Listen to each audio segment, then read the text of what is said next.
ஓம் சாந்தி. எல்லோரும் சந்தோஷமாக இருக்கிறீங்களா? ஸோ சமீபமாக ஒரு ஒரு ஷார்ட்ஸில் ஒரு கிறிஸ்தவ குறும்படம், அதில் நடிகர் சாருஹாசன் இன்னொருத்தர் கூட பேசிகிட்டு இருக்கிறார் ஒரு இந்து கிட்ட. அவர் இயேசு படம் வச்சு பூ போட்டிருக்கிறார். எம்மதமும் சம்மதம் அப்படின்னு சொல்கிறார். அவர் ஐயருன்னு நினைக்கிறேன்.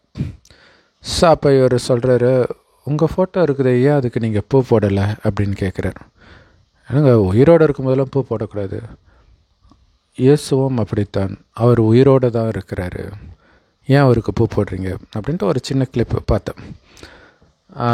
ஸோ இயேசுக்கு பூ போடக்கூடாது அப்படிங்கிறத விட இந்து தெய்வங்களுக்கு பூ போட்டு தான் அலங்காரம் பண்ணுவாங்க, அப்போ அவங்களாம் செத்து போனவங்க அப்படிங்கிறத இன்டைரக்டாக சொல்கிறாங்க. இவர் மட்டும்தான் உயிரோட்டமானவர் அப்படின்ட்டு. ஸோ இந்து தெய்வங்கள் செத்து போனவங்களா அப்படின்னா உண்மையிலே அவங்க செத்து போனவங்க தான். அதேமாதிரி இந்து மதத்தில் ஃபோட்டோ, இறந்தவர்கள் ஃபோட்டோ வச்சு மாலை போடுவாங்களே. ஸோ உயிரோடு இருக்கும்போது மாலை போட மாட்டாங்க, அது கரெக்டு தான்.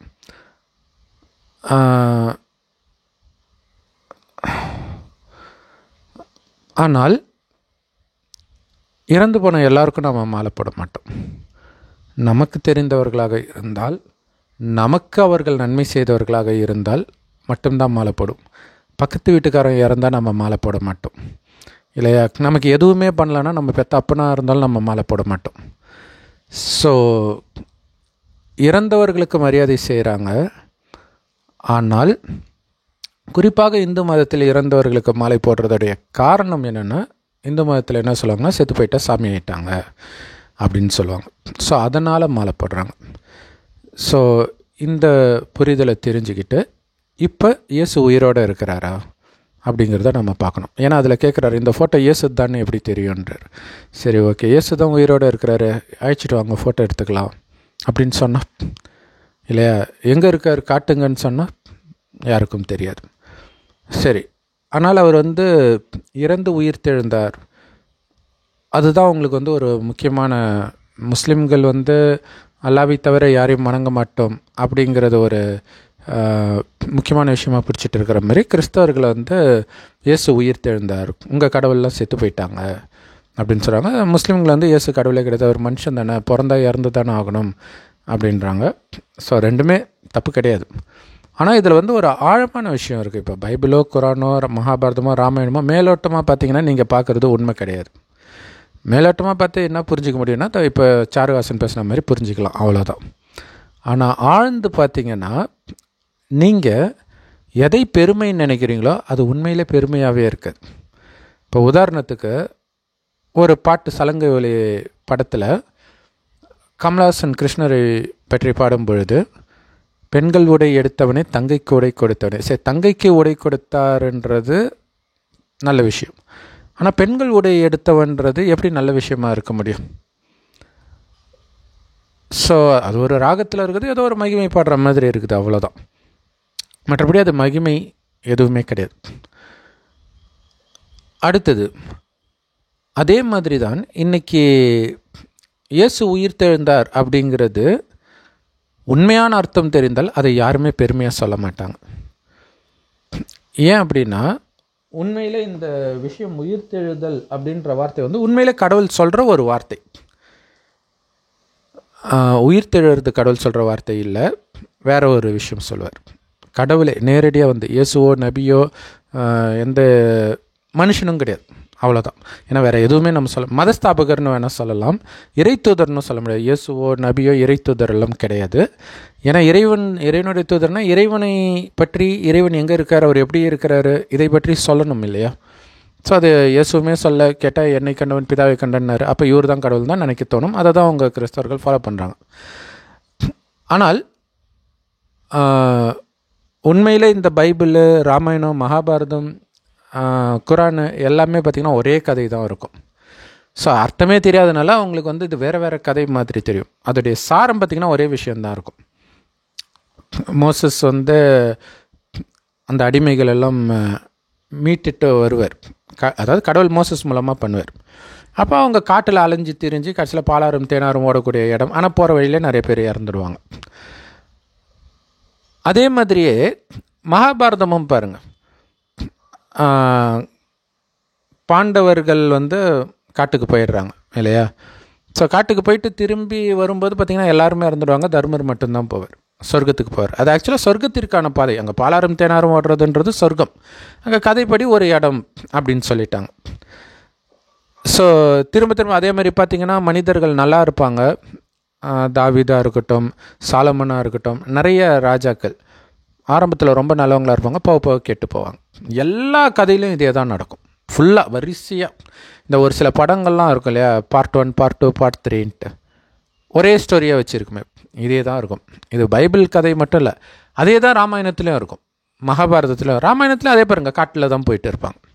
காட்டுக்கு போயிட்டு வந்துட்டு கடைசியில் இவர் சொர்க்கத்துக்கு போகிறார் ராமர். ஸோ ஒரே விஷயந்தான்னு புரிஞ்சிக்கிட்டாலே இதுதான் உண்மையான கடவுள், அது உண்மையான கடவுள் இல்லைன்னு சொல்ல மாட்டாங்க. உண்மையான விஷயம் புரிஞ்சால் அதில் இருக்கிற யாருமே கடவுள் இல்லைன்னு தெரியும். ஏன்னா அதில் இருக்கக்கூடிய விஷயம் உண்மையில் இயேசுடைய வரலாறோ, நபியுடைய வரலாறோ, புத்தருடைய வரலாறோ, யாருடைய வரலாறும் கிடையாது. அது ஒரு கற்பனை கதை தான், நிஜத்தில் நடந்தது கிடையாது. சிலுவையில் அரைஞ்சது, ஏந்திரிச்சது இதெல்லாம். ஆனால் அதில் ஒரு ரகசியம் வெளிப்பட்டிருக்கு. இயேசு பார்த்திங்கன்னா முருகனுடைய கேரக்டர் தான் இயேசுடைய கேரக்டர். சுருன்னு எரிஞ்சு விழுறது, கோபம் அப்படி இருக்கும். ஒரு பசிக்கிற நேரத்தில் அத்தி மரத்தில் பழம் இல்லைன்னா டென்ஷனாகி சபிச்சுட்டு போயிடுவார். ஸோ அதாவது சராசரி மனிதனை விட ரொம்ப ஆக்ரோஷமாக இருந்த ஒருவர் கடைசியில் எப்படி உயர்ந்த நிலையை அடைகிறாரா இல்லையா, அது சஸ்பென்ஸ். அதை பார்த்தாலும் புரிஞ்சுதா புரியலையா, அது பெரிய சஸ்பென்ஸ், யாருக்கும் புரியலன்றது தான் உண்மை. ஏன்னா அதில் ஒரு பெரிய விடுகதை இருக்கும். கடைசியில் ஒரு அப்படியே மகிமையாகவே நீங்கள் எடுத்துகிட்டு வரணும்னு எடுத்துகிட்டு வந்தாலும் கடைசியில் உயிர் பிரியும் போதும் ஒரு குண்டை போட்டு போயிடுறாரு இயேசு. அப்பா என்னை ஏன் கைவிட்டேன்ட்டு. உங்களுக்கு ஒன்றுமே புரியல. ஏன்னா ஒரு பக்கம் முஸ்லீம்கள் அப்போ பாருங்கள், இவர் கடவுள் கிடையாது, அவர் வேற ஒருத்தரை தானே அப்பான்றாங்கன்றாங்க. அது ஓகே, பட் அங்கே இருக்கிற விஷயம் வேற ஒரு விஷயம். ஏன் கைவிட்டார், அதுதான் முக்கியமான விஷயம் இல்லையா? இயேசுவே கைவிட்டார்னா இப்போ நபியும் அதே தானே வந்திருக்கும், அவரும் ஒரு நபி தானே. இயேசு கைவிட்டார்னா எல்லா நபிகளையும் கைவிட்டார் கடவுள்னு அர்த்தம். இது குரான்லேயும் இருக்குது. எல்லா நபிகளும் உங்களை கைவிட்டுருவாங்கன்னு வரும். அதாவது அவங்கள ஃபாலோ பண்ணுறாங்களே. இப்போ உதாரணத்துக்கு கிறிஸ்தவர்களை இயேசு கிறிஸ்து கைவிட்டுருவார், முஸ்லீம்களை முகமது நபி கைவிட்டுருவார். இப்படி ஒவ்வொரு மதத்தினரும் அவங்கவுங்க மத தலைவர்கள் கைவிட்டுருவாங்க. இது பைபிள்லேயும் வரும். கடைசியில் என்னை நோக்கி கூப்பிட்றவனுக்கு நீ யாருன்னு எனக்கு தெரியாத, அப்பால போ சொல்லிடுவேன், பிதாவின் சித்தத்தின்படி நடக்கிறவனுக்கு மட்டும்தான் சொர்க்கத்துக்கு இடம் அப்படின்ட்டு இயேசு சொல்கிறதாக இருக்கும் பைபிளில். ஸோ இதெல்லாம் ஒரு மிகப்பெரிய எச்சரிக்கை. இதில் இன்னொரு முக்கியமான விஷயம், இயேசு முதல்ல சொர்க்கத்துக்கு போனாரா? இவங்க இப்போ பெருமையாக சொல்லிக்கிறாங்க, இயேசு இங்கே தான் இருக்கார், உயிரோடு இருக்கிறார். இங்கே இருக்கிறது சாபம் இல்லையா? இது நரகம், மோசமான உலகம். இங்கே இருந்தாருன்னா எப்படி இருப்பார்? இங்கே எல்லாம் குணத்தில் இருப்பாங்களோ அந்த குணத்தில் தான் அவர் இருப்பார். எங்கே பார்த்தாலும் கற்பழிப்பு, போதை, கஞ்சா, இதை எப்படி பெருமைன்னு சொல்ல முடியும்? ஏன்னா இதுதான் கலியுகம். கலியுகம்னாலே ஒருத்தன் கூட யோக்கியமானவன் இருக்க மாட்டான். சரி, அடுத்தது இன்னொரு முக்கியமான விஷயம், இந்த ரகசியம் இருக்குது பாருங்கள். கடவுள் நேரடியாக வரார், அது எல்லா மதத்திலையும் சொல்லப்பட்டிருக்குது. ஆனால் கடவுள் யாருன்னு தெரியாதனால அவங்களுக்கு தெரிந்த அந்த மத ஸ்தாபகர்கள் கடவுளாக்கிடுறாங்க. இயேசுவின் 2ஆம் வருகை, கிருஷ்ணருடைய கல்கி அவதாரம், இப்படியெல்லாம் சொல்லிகிட்டு இருக்கிறாங்க. ஆனால் கிருஷ்ணர் சொர்க்கத்தில் தோன்றிய முதல் குழந்தை, அதனால தான் சொர்க்கவாசல் திறப்புழா பெருமாள் கோயிலில் கொண்டாடுறாங்க. நரகத்தில் கொஞ்சம் ஃபேமஸான குழந்தை இயேசு. ஏன்னா 2500 வருடம் சொர்க்கம், 2500 வருடம் நரகம். அந்த சிலுவையே பார்த்தீங்கன்னா பாருங்கள், இந்த கோடை மட்டும் இதை விட்டுருங்க, இது யாருக்கும் தெரியாது. இந்து மதத்தில் 4 யுகங்களாக தான் பிரிக்கப்பட்டிருக்கும் அந்த சிலுவை. அப்போ இயேசுவுக்கு முன், இயேசுவுக்கு பின், அப்படி தான் நான் பண்ணிக்கிறேன். இயேசுக்கு முன் என்னாடி சொர்க்கம், இயேசுக்கு பின்னாடி என்ன நரகம். இயேசுமே நரகத்தில் தான் வரார். சொர்க்கம் 500 வருடம், சொர்க்கம் முடிஞ்சு, அதாவது நரகம் ஆரம்பித்து 500 வருடம் கழித்து தான் இயேசுவை பிறக்கிறார். ஸோ அப்போ இயேசு கிறிஸ்து மூலமாக கிறிஸ்தவ மதம் உருவாகுது, முகமது நபி மூலமாக முஸ்லீம் மதம் உருவாகுது. அது மாதிரி ஒவ்வொரு மதத்தினருக்கும் ஒரு மதஸ்தாபகர்கள் இருப்பாங்க. இந்து மதத்துக்கு மட்டும் யார் உருவாக்குனாங்கன்னு தெரியாது, ஆனால் அது முதல்ல தோன்றுச்சுன்ட்டு எல்லாருக்குமே தெரியும். சர்ச்சுக்கு அடியில் பார்த்தா சிவலிங்கம், மசூதிக்கு அடியில் பார்த்தா சிவலிங்கம், அரபு நாட்டிலேயே சிவலிங்கம், சிவன் கோயில் கிடச்சிக்கிட்டே இருக்குது. ஏன்னா உலகம் ஃபுல்லாக இந்துக்கள் தான் இருந்தாங்க. எல்லாருக்கும் மூதாதையர் ஆதாம்னு சொல்கிறாங்களே, அது இந்து வம்சம் தான். ஸோ ஆதாம் மட்டும்தான் சொர்க்கத்துக்கு போனார். வேறு யாரும் இயேசுவெல்லாம் சொர்க்கத்துக்கு போகல. அவர் நரகத்தில் தான் இருந்தார். கடைசியில் நரகத்தில் தான் துக்கத்தையும் அனுபவித்தார். மீண்டும் மீண்டும் மீண்டும் மீண்டும் இயேசு நரகத்தில் தான் பிறப்பார். கிறிஸ்தவர்களும் நரகத்தில் தான் பிறப்பார்கள். மீண்டும் இயேசு வருவார்ல, எப்போ வருவார்னா 2000 வருஷம் முடிஞ்சிச்சா, இன்னும் 3000 வருஷம் கழிச்சு வருவார். ஏன்னா இந்த 5000 வருட காலச்சக்கரத்தில் என்ன நடந்ததோ அதே தான் திரும்ப திரும்ப நடக்கும். அப்படின்னா 5000 வருடத்திற்கு முன்பு இதே இயேசுவோடைய வாழ்க்கையை வைத்து இயேசுவுக்கு பின் 2025 வருஷம் கழிச்சு இப்போ நடக்குது இல்லையா, இந்த 2025 அடுத்த கல்பத்திலும் 5000 வருடத்தை ஒரு கல்பனும், அடுத்த கல்பத்தில் இதே இயேசு வைத்து வர 2025 இதே வீடியோ தான் நானும் போடுவேன். முந்தைய கல்பத்திலும் இதே தான் போட்டேன். கல்பமாக இதே தான் நடக்கும் துல்லியமாக. அப்போ இயேசு வந்து 2000 வருஷம் ஆகுது அப்படின்னா மீண்டும் அதே மாதிரியே 3000 வருடம் கழிச்சு வருவார். அதாவது அவர் வந்ததுலேருந்து 5000 வருடம் கழிச்சு 2000 வருஷம் போயிடுச்சு. ஸோ மீதி 3000 வருஷம் கழிச்சு நடுவில் என்னென்னா சொர்க்கம் வரும். அந்த சொர்க்கத்தை கொடுப்பதற்காக தான் கடவுள் வரார். அதுக்காக வர்றது தான் உலக அழிவு. உலகம் அழிவதே சொர்க்கமாக இந்த பூமியை மாற்றுவதற்காக ஒரு வயோதிகர் உடலில் வரார். இயேசு உடம்புல ஒரு ஆத்மா வந்துச்சு இல்லையா, அது பரிசுத்த ஆவின்னுவாங்களே, அது ஒரு ஆத்மா. அது உடம்பில்லாத ஒரு ஆத்மா வருது. அது ஆத்மா பேர் கிறிஸ்து. இவங்க இயேசு கிறிஸ்துன்னு ஒன்றா சொல்லிட்டாங்க, கிறிஸ்து ஆத்மா. இவங்க நினைக்கிறது எல்லாமே, ஃபாலோ பண்ணுறது எல்லாமே கிறிஸ்து சொன்னதே தவிர இயேசு சொன்னது கிடையாது. அது பைபிளே தெளிவாக இருக்கும். கிறிஸ்து நானாக எதுவும் பேசலை, எனக்குள்ளேருந்து யாரோ ஒருத்தர் பேசுகிறாரு அப்படின்னு இயேசு சொல்லியிருப்பார். பைபிளில் பல இடத்துல இருக்கும். ஸோ இவங்க வந்து இயேசு கடவுள் ஆக்கணும்னு முடிவு பண்ணிட்டாங்க. அதனால் அதெல்லாம், ஏன்னா கடவுளுக்கும் கிறிஸ்தவர்களுக்கும் சம்மந்தம் கிடையாது. அதே மாதிரி கிறிஸ்தவர்களுக்கும் இயேசுவுக்குமே சம்மந்தம் கிடையாது. இயேசு உடம்பில் வந்த அந்த கிறிஸ்துவுக்கும் கிறிஸ்தவர்களுக்கும் தான் சம்மந்தம். அதனால தான் பேரே கிறிஸ்தவர்கள். அதே மாதிரி தான் முஸ்லீம்களும். நபி உடம்புல ஜிப்ரேல்னு ஒரு ஆத்மா வருது, அது கொடுக்குற ஞானம் தான் அவங்க ஃபாலோ பண்ணுறாங்க. முகமது நபிக்கும் முஸ்லீம்களுக்குமே சம்மந்தம் கிடையாது. ஆனாலும் மனிதர்கள் உடலை மீறி யோசிக்கக்கூடிய சக்தி இழந்துட்டதுனால கண்ணுக்கு தெரிகிற உடம்பே பிடிச்சிக்கிட்டாங்க, அவ்வளோதான், கடவுளாக்கி விட்டாங்க. சரி, ஆனாலும் அந்த கதை நிஜத்தில் நடந்தது கிடையாது. ஆனாலும் அதில் உள்ள ரகசியம் என்ன அப்படின்னா, ஆரம்பத்தில் ஆக்ரோஷமாக இயேசு இருக்கிறார். பிள்ளையார் கூட அப்படி தான் இருப்பார். ஆனால் பிள்ளையாருக்கும் முருகனுக்கும் வித்தியாசம் இருக்கும். என்னென்னா பிள்ளையார் வந்து சிவனை பார்த்த உடனே சரண்டர் ஆகிடுவார். அதுக்கப்புறம் அவர் கோபமே இருக்காது, சாந்த சொருபி ஆகிடுவார். ஆனால் முருகன் பார்த்தாலும் அந்த கோபம் இருந்துக்கிட்டே இருக்கும். கடைசியில் தான் அவருடைய குணம் மாறும். அதனால தான் அதை இயேசு கதைன்றோம். இயேசுவுக்கு எவ்வளோ கோபம் வரும். கடைசியில் அப்படி உள்ள மனுஷன் எப்படி மாறுறாருன்னா, அவருடைய விழா எலும்பே குத்தினா கூட பாவம் தெரியாமல் பண்ணிட்டாங்கப்பா, மன்னிச்சுக்கோங்கப்பா, இவங்க என்ன பண்ணுறாங்கன்னு இவங்களுக்கே தெரியல அப்படி சொல்கிறார். அந்த உயர்ந்த நிலையில் அவரால் நிலைச்சி இருக்க முடியுதானா? முடியல. அடுத்த செகண்டே புலம்ப ஆரம்பிக்கிறார். ஐயோ என்னை கைவிட்டியாடா பாவி அப்படின்ட்டு கடவுளை கூப்பிடுறார். மனிதர்கள் நம்மளுடைய நினைவு தான் அது. நம்ம கடைசியில் எப்படிலாம் புலம்புறோமோ நினைவாக வந்த ஒரு கதை தான் அது. நம்ம என்ன நினச்சிக்கணும், அது யாருடைய கதையோன்னு பார்க்கறதுனால அப்படி நாம் ஆகணுன்றதை மறந்துடுறோம். அப்படி ஆகக்கூடாதுன்றது இல்லை. இயேசுவோடைய கதை கடைசியில் என்னென்னா ஃபெயில் ஆகிற கதை தான் அது. ராமருடைய கதையுமே அப்படி தான். ஏன்னா ராமர் வந்து சத்தியுகம், திரேதாயுகம், துவாபரயுக, கலியுகம் 4 யுகம் வரும். சத்தியுகம், திரேதாயுகம் 2 சேர்த்து சொர்க்கம், துவாபரயுக, கலியுகம் 2 சேர்த்து நரகம். ஆனால் மோசமான நரகம் கலியுகம் தான், இப்போ வாழறது தான். அதுலேயும் முடிய போகுது. அது ஒரு சந்தோஷமான செய்தி. சத்தியுகம் பக்காவான சொர்க்கம், சுகமோ சுகம். திரேதாயுகத்தில் சுகம் இருக்கும், பட் சத்தியுகத்துக்கு கம்பேர் பண்ணுற அளவுக்கு இருக்காது. இங்கே தான் ராமர் வரார். ஒரு ராமர் இல்லை, 12 ராமர் செய்தி. அதே மாதிரி இங்கே 8 லக்ஷ்மி நாராயணன் இருப்பாங்க.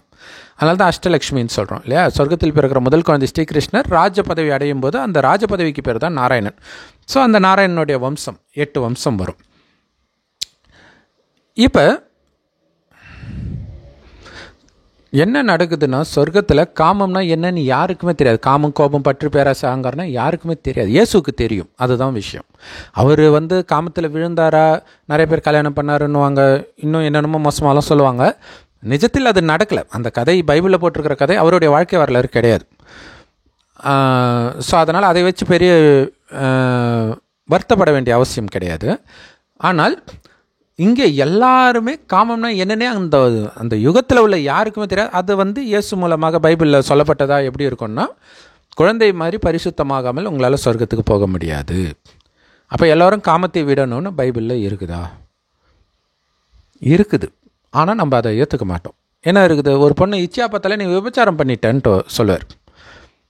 உன் மனைவியை தவறுன்னு சொல்லியிருக்கிறாரா இயேசு? கிடையாது. இவங்களுக்கு ஏற்ற மாதிரி மாற்றிக்கிட்டாங்க. ஸோ அந்த செய்தி தான் உண்மையிலே இறைச்செய்தி. காமம் மகாசத்ருன்றது தான் இறைச்செய்தி. அதைத்தான் இறைவன் கொடுக்குறார். ஆனால் காமம் மட்டும் கிடையாது. காமம், கோபம், பற்று, பேராசை, அகங்காரம், இந்த 5 விகாரம் ஆணிடமும் இதே 5 விகாரம் பெண்ணிடம் உள்ள இணைந்த ரூபம் தான் 10 தலை ராவணன். ஸோ தனியாக 10 தலை தூக்கிட்டு எவனும் கிடையாது, ராமாயணத்தில் சொன்ன மாதிரி. அதனால தான் நம்ம சொன்னோம், நிஜத்தில் நடந்தது கிடையாது. உண்மையிலே ராவணன் கடத்திட்டு போன சீதைகள் ஆத்மாக்களாகிய நாம தான். அந்த ஆத்மாக்களை மீட்கிற விஷயம்தான் அங்கே மோசஸ் மூலமாக மீட்டுட்டு வர்றது. எகிப்தில் இருக்கக்கூடிய மனிதர்கள்கிட்ட இருந்து மீட்கிறது கிடையாது, சாத்தான்கிட்ட இருந்து மீட்கிறது. ஸோ அதுக்காக இறைவன் வரார், ஒரு வயோதிகர் உடலில் வருகிறார். எப்படி இயேசு உடம்புல கிறிஸ்து வராரோ அதே மாதிரி சிவபெருமான் அவரைத்தான் கடவுள்னு சொல்கிறோம். பரமபிதான்னு கிறிஸ்தவர்கள் சொல்கிறாங்க, அல்லான்னு முஸ்லீம்கள் சொல்கிறாங்க. ஆனால் யாருக்குமே தெரியாது, பரமபிதாவை பற்றி தெரியாது. பரலோகத்தில் இருக்கும் பரமபிதாவேன்னுவாங்க, யார் பவர்னா அவர் தான் இயேசுன்னுவாங்க. அப்புறம் என்னப்பா பரலோகத்தில் இருக்காருன்றா அப்புறம் இங்கே இருக்கிற இயேசு எல்லாம் ஒன்று தாங்க அப்படின்றாங்க. ஸோ அது அவங்க அதிர்ஷ்டம், அவ்வளோதான். அதேமாதிரி அல்லாவை தவிர யாரும் வணங்க மாட்டேன். யாருப்பா அல்லான்னா கடவுள். அரபு மொழியில் கடவுளை தவிர யாரையும் வணங்க மாட்டீங்க, ரைட்டு. யார் அந்த கடவுள் தெரியாது. ஸோ அதுதான் மதங்கள். தெரிகிற மாதிரியே இருக்கும், ஆனால் உண்மையிலே எதுவுமே தெரியாது. ஆனால் ரொம்ப கான்ஃபிடெண்ட்டாக பேசுவாங்க, அல்லாஹ் ஒருவரே கடவுள்ன்ட்டு போர்டு வைப்பாங்க. வாங்க, யார் அந்த அல்லாஹ் சொல்லுங்க பார்ப்போன்னா தெரியாது. அப்போ இறை செய்தி எது? அதனால தான் சொல்கிறது, இறை தூதர்கள் யாரும் கிடையாது, வந்தவர்களும் மதத்தை ஸ்தாபனை செஞ்சவர்கள் மட்டுமே. இன்னொரு விஷயம், அதனால் அந்த மதத்திற்கு நன்மை இருக்குதானா? அதுவும் கிடையாது. ஏன் தெரியுமா? இப்போ பாருங்கள், இது ஒரு மரத்தை கவுத்து வச்ச மாதிரி இருக்குதா? இதில் மேலே இருக்கிறவர் தான் இறைவன், நட்சத்திரம் மாதிரி இருக்கிறார் இல்லையா? ஆத்மாக்கள் எல்லாமே அதே மாதிரி தான் இருப்போம், கடவுள் மாதிரி. கடவுள் காட்டுறதுக்காக கொஞ்சம் பெருசாக போட்டிருக்கோம், அவ்வளோதான்.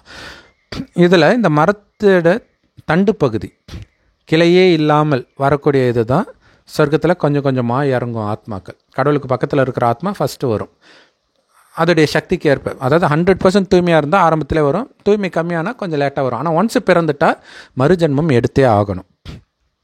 அடுத்தது ஒரு கிளையும் ஒரு மதங்கள், கிறிஸ்தவ மதம், இஸ்லாமிய மதம், புத்த மதம், சீக்கிய மதம், இப்படி நிறைய மதங்கள். அது எல்லாம் எங்கே வரும்னா நரகத்தில் தான் வரும், பிரிவினை. அதுதான் சாத்தான். மதங்கள்ன்றது சாத்தான் தான், வேறு ஒன்றுமே கிடையாது. ஸோ அப்போ சாத்தான் உருவாக்கக்கூடிய இது, ஏற்கனவே ஒற்றுமையாக இருக்கிறவங்க கிட்ட பிளவு ஏற்படுத்துறது தான் சாத்தானுடைய வேலை. ஆனால் அதுவே கடவுளே பண்ணுறாரு அப்படின்னு நம்பிட்டு இருக்கிறாங்க எல்லா மதத்தினரும். கிடையாது. சுகத்தை கொடுப்பது மட்டும்தான் கடவுளுடைய வேலை, துக்கத்தை கொடுக்கறது சாத்தானுடைய வேலை. ஸோ கடவுள் சொல்கிறார், சொர்க்கத்தில் நீ காம, கோபம், பற்று, பேராசை, அகங்காரம் இல்லாமல் இருந்தியே, அதுக்கப்புறம் எப்போ உடம்புன்ற உணர்வுக்கு வந்தியோ 2500 வருஷம் கழிச்சு, அப்போ இந்த பூமியை நரகமாக்கிட்ட. காமம், கோபம், பற்று, பேராசை, அகங்காரம், புலனின்பம் இதிலே மூழ்கி கிடக்கிற. இதிலிருந்து எழுப்புறதுக்கு கடவுள் வரார். ஆத்மானு உணர்ந்து என் ஒருவனின் நினைவில் இரு, என்னை நினைத்து நினைத்து இந்த உலகத்தையே மறந்துடணும். நீ உயிரோடு இருக்கிறே செத்து போயிட்டியான்னு தெரியக்கூடாது. இறைவனை தவிர எனக்கு எதுவும் கிடையாது. பைபிளில் இருக்குது, எவன் ஒருவன் அதாவது கடவுளை விட தன் தாயையோ தகப்பனையோ அப்பா அம்மாவையோ கணவனையோ மனைவியோ குழந்தையோ நேசிக்கிறானோ அவன் சொர்க்கத்துக்கு வரமாட்டான்னு இயேசு சொல்லியிருப்பார். அதோடைய அர்த்தம் என்ன தெரியுமா? ஏன்னா நம்மளாம் சாமி கும்பிட்றதே இவங்களாம் நல்லா இருக்கணும்னு தானே கும்பிட்றோம், எல்லா மதத்துலேயும் இல்லையா?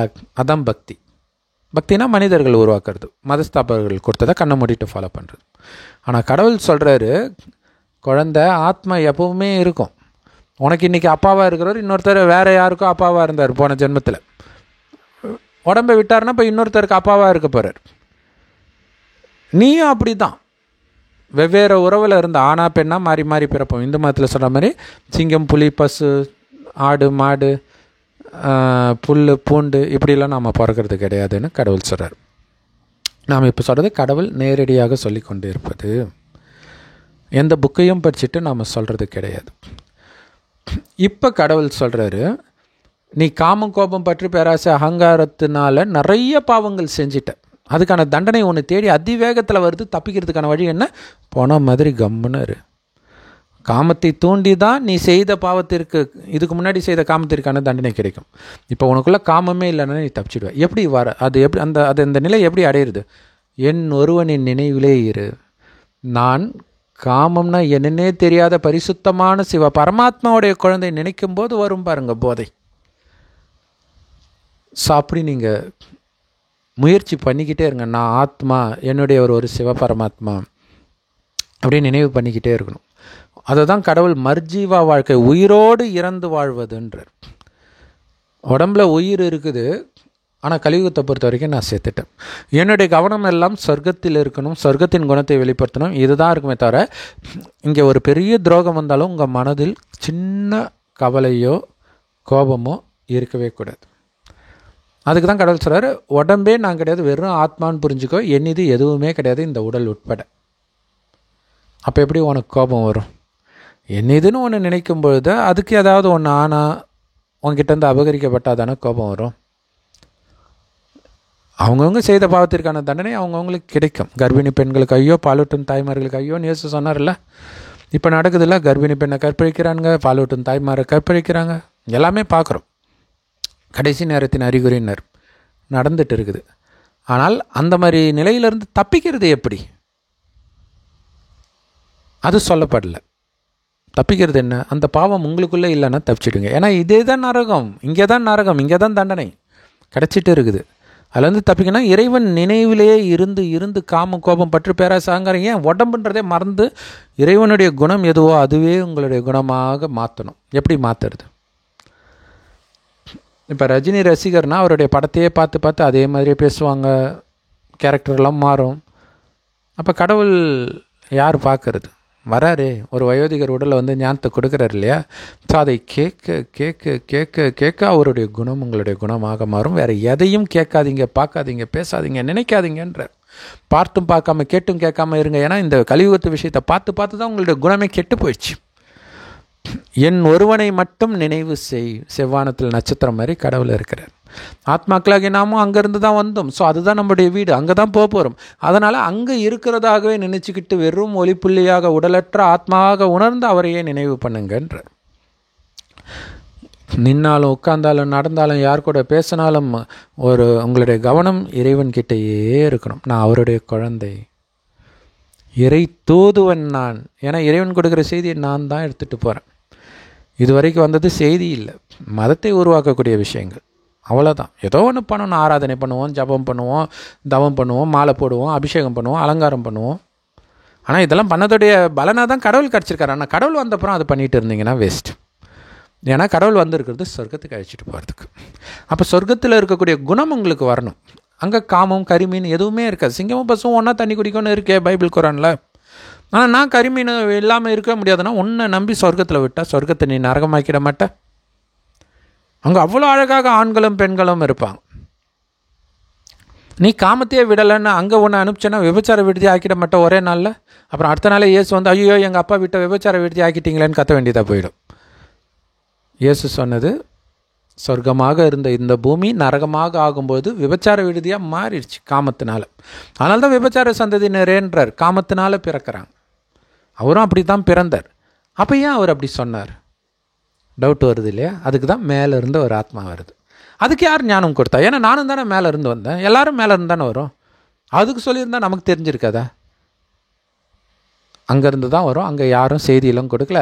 கடவுள் கடைசியில் வந்து தான் செய்தியை கொடுக்க முடியும். ஏன்னா உடல் இல்லாமல் அவரால் பேசவும் முடியாது, உடல் இல்லாமல் நம்மளால் கேட்கவும் முடியாது. கடைசியில் ஞானத்தை கொடுக்குறார். ஆரம்பத்திலே கேட்குறவங்க முயற்சி செய்து சொர்க்கத்துக்கு போயிடுவாங்க.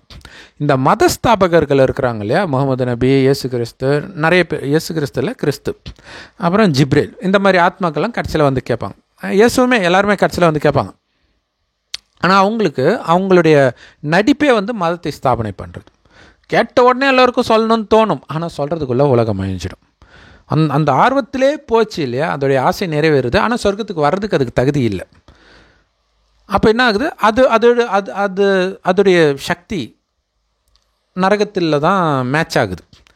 அப்போ 3000 வருடம் கழித்து இயேசுன்ற ஒரு மனுஷன் வாழ்ந்துட்டு இருக்கும்பொழுது அவர் உடம்புல வந்து கிறிஸ்து ஆத்மா பிரவேசமாகி ஞானத்தை சொல்லுது. அதுக்கு தெரியாது நம்ம உடம்பை விட்டு போயிட்டோம், மேலேருந்து வந்திருக்கிறோம், உலகமே அழிஞ்சு மீண்டும் சொர்க்கம் வந்து அது மறுபடியும் நரகமாக இருக்கணும்லாம் அவருக்கு தெரியாது. அவர் என்ன நினச்சிட்டு இருப்பாருன்னா, உலகம் அழிய போது இந்த ஞானத்தை எல்லாம் கேட்டாங்க, காட்சியெல்லாம் பார்த்தாங்க இல்லையா, இதே நினைவிலே வந்து பேசும். இப்போவே தோ அழிய போகுது, தோ பரலோக ராஜ்யம் சமீபத்தில் இருக்கிறது, நான் பார்த்தேன், காட்சி பார்த்தேன், நான் சொன்னதெல்லாம் பார்த்தீங்கன்னா நீங்கள் பயந்துருவீங்க. இயேசு சொல்கிறார். எப்படி சொன்னார்? கடைசியில் நடந்தது அப்போ தான் நடக்குதுன்ட்டு அப்போ தான் அந்த ஆத்மாக்களே வருதுங்க. பாவம் மேலே இருந்து புதுசாக அடி உதையெல்லாம் வாங்கிட்டு தூய்மையாகி வருது. வந்தோடனே உலகம் அழிய போகுதுன்னா கடுப்பாகாது. அதனால தான் தர்மஸ்தாபகர்களுக்கு சில கல்லால் அடிக்கிறது இந்த மாதிரி விஷயம்லாம் பண்ணுறாங்க. அதுவும் நிஜத்தில் நடந்துச்சா அப்படிங்கிறது ஒரு பெரிய கேள்விக்குறி. ஏன்னா அப்போல்லாம் உலகம் அவ்வளோ மோசமாலாம் இருக்காது. இப்போ தான் உலகம் மோசமாக இருக்குது. கதையில் அப்படி எழுதியிருக்கிறாங்க, அவ்வளோதான். ஆனால் மொத்தத்தில் கேட்க மாட்டாங்க. கல்லடினா என்ன அர்த்தம்னா கேட்கறது கிடையாது. சரி, இப்படித்தான் மதஸ்தாபகர்களுக்கு ஞானம் கிடைக்குது.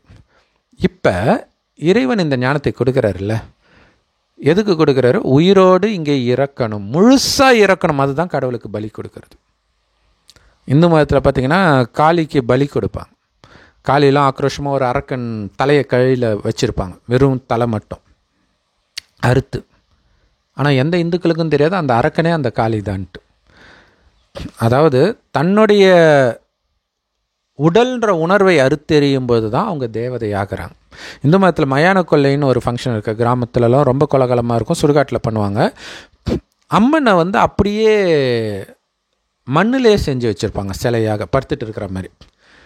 கடைசியில் பார்த்தா அது மேலே ஏறி மிதிப்பாங்க. அப்போ எப்போ அந்த உடல்ன்ற உணர்வு முற்றிலும் உடையுதோ அப்போ தான் அவங்க தெய்வீக நிலையை அடையிறாங்க. அப்போ அந்த பழி வாங்குகிற குணம் வராது, காம உணர்வு வராது, எதுவுமே இருக்காது. வெறும் ஒளியாக இருந்து பிறரை ஒளியாகவே பார்ப்பாங்க. அந்த ஒளி இறைவனுடைய குழந்தையாகவே பார்ப்பாங்க. இப்போ சகோதர ஆத்மாக்கள் மட்டுமே அவங்களுக்கு கண்ணுக்கு தெரியும். இந்த மாதிரி கோடியில் சிலர் தான் ஆவாங்க. அந்த கோடியில் சிலர் மட்டுமே சொர்க்கத்துக்கு வருவாங்க. அந்த கோடியில் சிலராக நீங்கள் இருந்தால் மட்டுமே இந்த வீடியோ உங்களுக்கு புரியும். இல்லை சில குழப்பங்கள் இருந்தால் கூட ஏதோ ஒன்று இருக்குது அப்படின்னு உங்களுக்கு தோணிச்சுனாலே நீங்கள் சத்தியமாக தேவதை ஆத்மா தான், சொர்க்கத்தில் வர ஆத்மா தான். ஏன்னா இப்போ சொர்க்கத்தில் இருந்தவங்க இந்து மதத்தில், கிறிஸ்தவ மதத்தில், முஸ்லீம் மதத்தில், எல்லா மதத்துலேயுமே இருப்பாங்க, நாஸ்திகராக இருப்பாங்க, எல்லாத்துலேயும் இருப்பாங்க. ஆனால் அவங்களுக்கு இந்த ஞானம் கிடைக்கிற வரைக்கும் அதில் திருப்தி இருக்காது. அவங்களுக்கு ஏதோ ஒன்று மிஸ் ஆகுது. ஞானம் கிடச்ச உடனே வந்துடுவாங்க. ஸோ அப்போ அந்த இயேசுடைய கதையில் பார்த்திங்கன்னா சிலுவையில் அறையிறாங்களே அப்போ தான் அவருடைய மனம் பக்குவப்படுது. அதுலேயும் குறிப்பாக அவரை அரெஸ்ட் பண்ண வரும்பொழுது அவருடைய அப்பயுமே அவருக்கு பயமெல்லாம் இருக்கிற மாதிரி காட்டுவாங்க இல்லையா?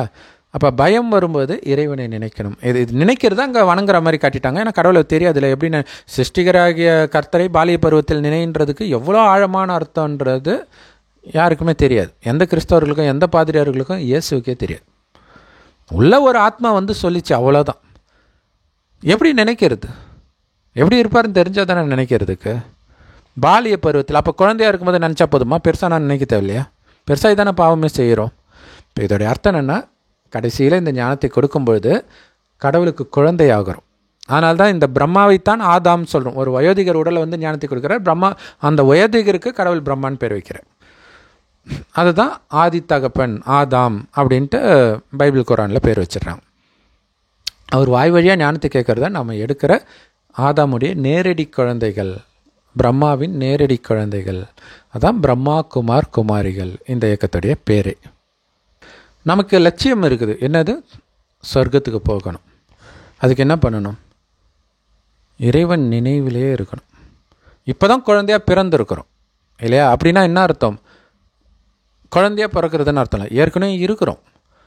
இறைவன் ஞானத்தை கேட்டவுடன் அவர் குழந்தையாக பிறக்கிறோம் அப்படின்னு அர்த்தம். ஸோ கிறிஸ்தவ மதத்தில் ஞான ஸ்நானம் இதெல்லாம் அதுதான் அர்த்தம். அவங்க தண்ணியில் முக்கியம் எடுக்கிறாங்க. தண்ணியா ஞானம்? இந்து மதத்தில் உள்ளது தான் அது. இந்து மதத்தில் கங்கையில் போய் குளித்தா பாவம் போயிடும்ன்றாங்களே, அதேமாதிரி அங்கேயும் தண்ணியில் குளிக்கிறாங்க. கங்கையில் குளித்தா பாவம் போகாது. ஞான கங்கையில், அது ஸ்தூல கங்கை, தண்ணி உள்ள கங்கை, அதில் போகாது. ஞானம்ங்கிறது கங்கை, சிவனுடைய தலையிலேருந்து கங்கை வர மாதிரி காட்டுவாங்க. அதாவது இறைவனுடைய புத்தியில் அந்த மாதிரி உடம்பு கிடையாது சிவனுக்கு, நட்சத்திரம் மாதிரி தான் இருக்கார். லிங்கம் தான் கரெக்டான அதோடைய ரெப்ரசன்டேஷன் சொல்லலாம். அதுவும் கீழ்ப்பாதி பார்த்திங்கன்னா பிரம்மாவுடைய வாய். பிரம்மா உடலில் பூர்வ மத்தியில் வந்து இந்த ஞானத்தை கொடுக்குறார் அவர் வாய் வழியாக.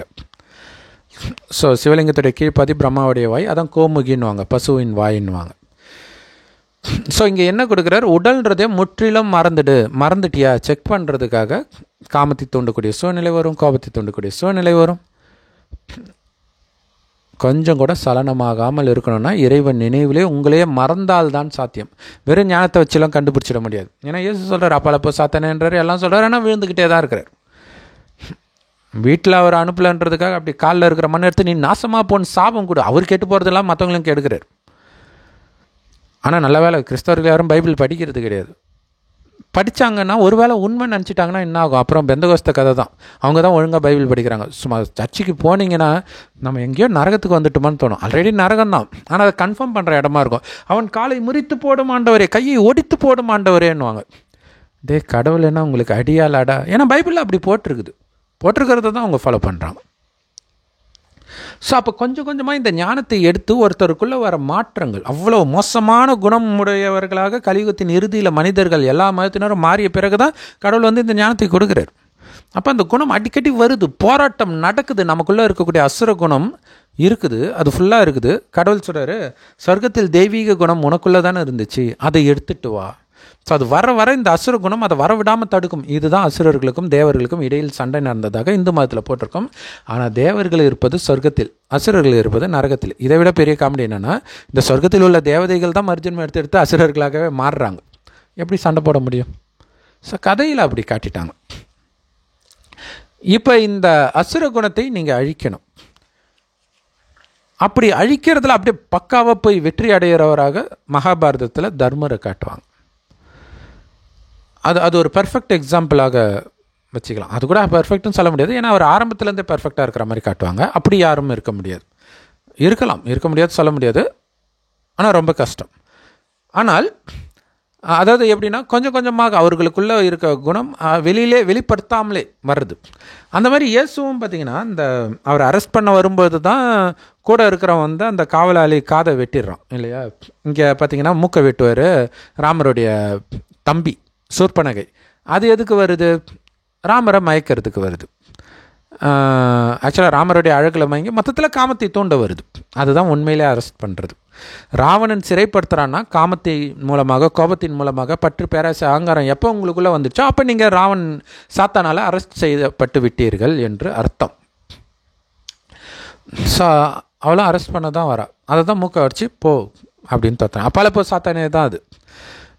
ஸோ அதே மாதிரி இயேசு வந்து அந்த நேரம் வந்து நீ வந்து கத்தியை உரையில் போடுப்பா, கத்தி எடுத்தவன் கத்தியால் தான் சாவான். நான் நினச்சா கடவுள் எனக்கு பெரிய எவ்வளோ அற்புதம்லாம் நடந்துச்சு பார்த்தீங்க இல்லையா, நான் கூப்பிட்டா வருவேன், இது அல்லாவின் சித்தம், ஏற்றுக்க வேண்டியதான், என்ன பண்ணுறது அப்படின்னு சொல்கிறார். அவர் கடைசியில் கூட பிதாவே உனக்கு சித்தமானா காப்பாற்று அப்படின்னு சொல்லிட்டு கடைசியில் ஏன் என்னை கைவிட்டீங்க அப்படின்னு கேட்குறார். அதோடைய அர்த்தம் என்னென்னா, நல்ல கடவுள் நம்பிக்கை உள்ளவங்க கூட ஒரு லெவலுக்கு மேலே அவனுக்கு பிரியமான குழந்தை இறக்குறான், மனைவியை கற்பழிச்சிட்டாங்க, தங்கச்சி கற்பழிச்சிட்டாங்கும் போது வரும் பாருங்க கோபம், அந்த நேரம் புலம்ப ஆரம்பிச்சிடும். காரணம் என்ன? என்னுடையவர்கள் நினச்சது. அதை தான் கட் பண்ண சொல்கிறார் கடவுள். என்னதுன்ற உணர்வே இருக்கக்கூடாது. இறைவனை தவிர உனக்கு யாருமே கிடையாது. பைபிளில் இறைவனை விட அதிகமாக நேசிக்கக்கூடாதுன்றாங்க. நீ ஒருத்தரை நேசித்தாலே அங்கே கடவுளுக்கு வேலை கிடையாது. ஏன்னா கோயிலில் கடவுள் மட்டும்தான் இருக்கணும் இல்லையா? குறிப்பாக மூலஸ்தானத்தில் அந்த மாதிரி உங்களுடைய இதயத்தில் கடவுள் மட்டும் இருக்கணும். குப்பை தொட்டியும் அதுவும் ஒன்றா இருக்க முடியாது. ஸோ அப்போ இறைவனை மட்டுமே நெஞ்சில் வச்சுருக்கிறது தான் ஆஞ்சநேயர் நெஞ்சு கீழ்ச்சி காட்டுறார். உள்ளே எப்போவுமே ராமர் இருக்கிறாரு. ஆக்சுவலாக ராமர்ன்றது சிவபெருமானை குறிக்கிறது தான். அங்கே கதைப்படி ராமர் அப்படின்னு சொல்லிட்டாங்க. ஸோ சீதை ஆத்மாக்கள் ராவணன்கிட்ட மாட்டிட்டோம், மீட்க வந்திருக்கிறவர் சிவன்ற ராமர் ஞானத்தை கொடுக்குறார். எப்படி? அவருக்கு சமமாக ஆகணும். அவருக்கு எப்படி உடல் இல்லாமல் ஆத்மாவாக இருக்காரோ அதே மாதிரி நம்மையும் மாற சொல்கிறேன், அவருடைய நினைவிலே இருந்து. ஸோ அப்படி இருக்க முயற்சி பண்ணும் பொழுது ஒரு டைமுக்கு அப்புறம் பிதா என்னை காப்பாற்றாமல் விட்டுட்டியே, இவன் குத்துறானே வலிக்குதே, அதுதான் அதோடைய அர்த்தம். ஏன் வலிக்குதுன்னா உடல் உணர்வில் இன்னும் இருக்கிற. விழா எலும்பில் ஏன் திரும்ப குத்துறாங்க? இன்னும் உடல் உணர்வில் தான் இருக்கிறாரான்னு அர்த்தம். அது உண்மையிலே விழா எலும்பில் குத்துறாங்கன்னு அர்த்தம் இல்லை. உடல் உணர்வை தூண்டக்கூடிய விஷயம் வந்துக்கிட்டே இருக்குது. அது காமமாக இருக்கலாம், கோபமாக இருக்கலாம். ஏன் என்ன கைவிட்டீங்க? கடவுள் கைவிடுறது கிடையாது, நீங்கள் தான் கடவுள் கையை பிடிக்கணும். நீங்கள் கையை விட்டுருப்பீங்க, இதுதான் விஷயம். ஸோ அப்போ அந்த இறந்த நிலையில் இருக்கணும். அப்படி தான் இயேசு இருக்கிறார், தெய்வீக குணத்தை வெளிப்படுத்துகிறார் கடைசி நேரத்தில். ஆனால் திடீர்னு உயிர் வந்துடுச்சு, கலியுகத்தின் குணம் வந்துடுச்சு. உயிர் தெழுந்தார், இன்னும் இங்கே தான் இருக்கார். அவர் மட்டுமா இருக்கார்? எல்லாரும் தான் இங்கே தான் இருக்கிறாங்க. மர்ஜன்மம் எடுத்து எல்லாரும் இங்கே தான் இருக்கிறாங்க. ஆனால் இங்கே உயிர் தெழுந்தாருன்றது ஃபெயில் ஆகிட்டாங்க, சொர்க்கத்துக்கு வரலை அப்படிங்கிற விஷயம். ஏன்னா கடவுள் சொல்வார், அழுதீர்கள் என்றால் இழந்தீர்கள் அப்படின்வார். நீங்கள் சர்ச்சுக்கு போனீங்கன்னா நரகத்தில் இருக்கிறதுக்கு தான் ட்ரைனிங் கொடுப்போம். எப்போ போனாலும் அழுகிற சத்தம் தான் கேட்கும். மன்றாடுகிறோம் ஆண்டவரே, மன்றாடுகிறோம் ஆண்டவரே. சொர்க்கத்துக்கு போகிறது எவ்வளோ ஆனந்தமான விஷயம். அதை அழுதுட்டா கேட்பாங்க இல்லையா? ஸோ அது இன்னும் நிறைய ரெப்ரசன்ட் பண்ணுது. நம்மளே புரிஞ்சிக்கலாம், நம்மளை சொர்க்கத்துக்கு தயார்படுத்துதா ஒரு மதமும் நரகத்திலே வாழறதுக்கு தயார்படுத்துதா அப்படின்ட்டு. ஸோ முட்டி போட்டுக்கிட்டு இந்த மாதிரி டார்ச்சர்லாம் கடவுள் கொடுக்கறது கிடையாது. நெருப்பு மேலே நடக்கிறது, அடகு குத்துறது, பட்டினி கிடக்கிறது, எச்சில் கூட விழுங்காமல் இருக்கிறது கடவுளுடைய வழி கிடையாது. காமம் இருக்கக்கூடாது, உடல்ன்ற உணர்வு இருக்கக்கூடாது, ஆத்ம உணர்வில் நிலை பெறும் அங்கே வந்துடு இல்லையா? வெறும் ஆத்ம ஜோதி, அந்த ஜோதியாகி இறைவன் நினைவிலேயே மூழ்கணும். அப்போ சுற்றி நடக்கிற எதுவுமே உங்களுக்கு தெரியாது. அந்த சொர்க்கத்தின் காட்சிகள் கிடைக்கும். அந்த நேரம் தான் உலக அழிவு நடக்கும் சுற்றி. ஆனால் உங்கள் கண்ணுக்கு சொர்க்கம் தான் தெரியும். அப்போ மற்றவர்களுக்கும் காட்சி கிடைக்கும். இப்போ கிறிஸ்தவர்கள் இருக்கிறாங்க, இப்போ நம்ம சொல்கிறதெல்லாம் உதாசீனப்படுத்தினா கூட கடைசி நேரத்தில் நம்மளும் பக்காவான பக்குவ நிலையம் அடைஞ்சிடுவோம். அந்த நேரம் அவர்கள் நம்ம தொடர்பில் வரும்பொழுது அவர்களுக்கு இயேசுவாக நம்ம காட்சி கொடுப்போம். இயேசு கடவுள் கிடையாது, பட் அவனுக்கு இயேசு தான் கடவுள் மைண்டில் ஃபிக்ஸ் ஆகிடுச்சு. என்ன பண்ணுறது? அதனால் அப்படி அவனை திருப்திப்படுத்தி பிதாவை நினைப்பா என்ன நினைக்காத. அதுதான் இயேசு கடைசியில் பிதாவின் சித்தத்தின்படி நடப்பான்றது இயேசு சொல்ல மாட்டார். பிரம்மகுமாரிகள் இந்த ஞானத்தை எடுக்கிறவங்க, மேபி இயேசுவும் பிரம்மகுமாரி ஆகியிருந்தாருன்னா அவரும் சொல்லலாம். ஸோ அப்போ கடவுள்கிட்ட கடைசியில் நினைப்பாங்க, நினச்சாதான் போகவே முடியும். அவன் இயேசு சொன்னாதான் நம்புவேன் அப்படின்றதுனால அவங்களுக்கு அந்த மாதிரி காட்சி, இந்த மாதிரி நிறைய விஷயங்கள் நடக்கும். ஓம் சாந்தி. தேங்க்ஸ் ஃபார் வாட்சிங். ஸோ கடவுள் சொல்கிறார், இந்த மலர் சாருகாசன் சொன்னார் இல்லையா, பணத்துக்கு தான்ப்பா மாலை போடுவாங்க அப்படின்ட்டு. ரொம்ப புத்திசாலி அவர். அதே மாதிரி நகை முஸ்லீம்கள் போடக்கூடாது இப்படியெல்லாம் சொல்லுவாங்க. ஆனால் சொர்க்கத்தில் தங்க செங்கற்களால் கட்டப்பட்ட மாட மாளிகையில் இருப்பாங்க. அவ்வளோ செல்வந்தர்களாக இருப்பாங்க. அங்கே தூய்மையாக இருக்கிறதுனால அவங்க மலர் அணியலாம். இங்கே பெண்கள் மலர் அணிய அனுமதி கிடையாது. ஏன்னா தூய்மை இழந்துட்டாங்க. அந்த மகிமைக்குரியவர்களுக்கு தான் மலர் அப்படிங்கிறார். இது கடவுள் கொடுக்குறார், சாருகாசன் கொடுக்கல, மனுஷன் கொடுக்கல இந்த ஞானத்தை. ஸோ அப்போ கடவுளுக்கு மலர்னால் அபிஷேகம் பண்ணுறாங்க. இந்து தெய்வங்களை தவிர யாருக்குமே. ஏன் இல்லைன்னா யாருமே சொர்க்கத்துக்கு வரலையே. இயேசு சொர்க்கத்துக்கு வரல, யாருமே சொர்க்கத்துக்கு வரல. அதுதான் பிரச்சனை. அதனால தான் யாரும் அவங்கள இந்து தெய்வங்கள் அளவு இருக்க வணங்குறது கிடையாது. பூ போட்டு நகை அலங்காரம்லாம் பண்ணி அப்படிலாம் இருக்காது. ஓம் சாந்தி. தேங்க்ஸ் ஃபார் வாட்சிங்.